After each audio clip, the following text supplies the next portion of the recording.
Dewasa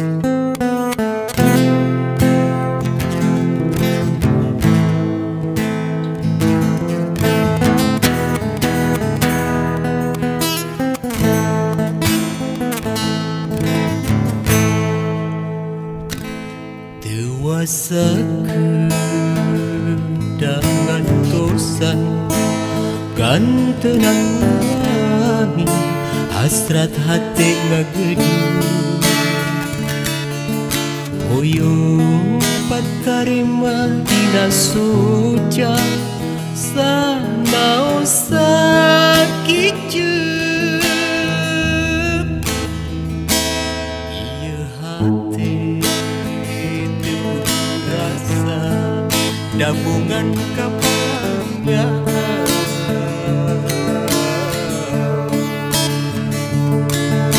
mundur tepi berangkat dengan simpe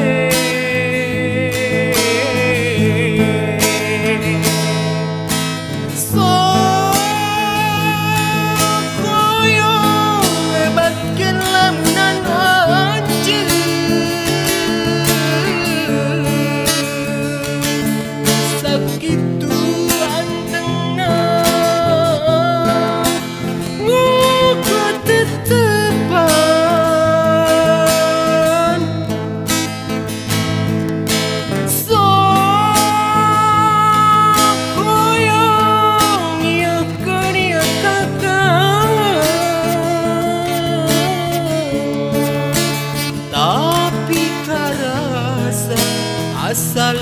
kasiksa nalangsa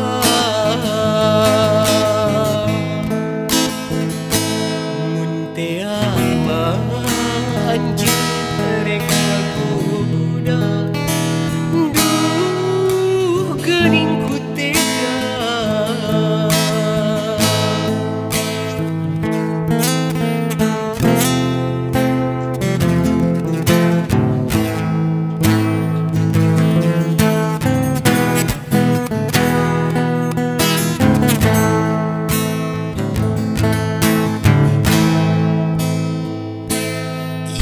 hati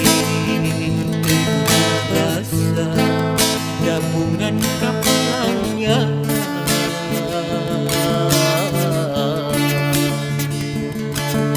mundur kita diberangkat dengan simpe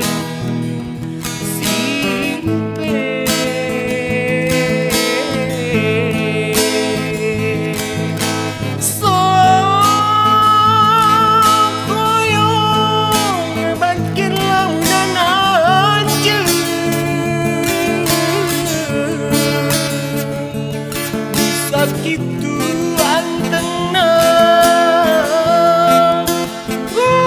ku tetepan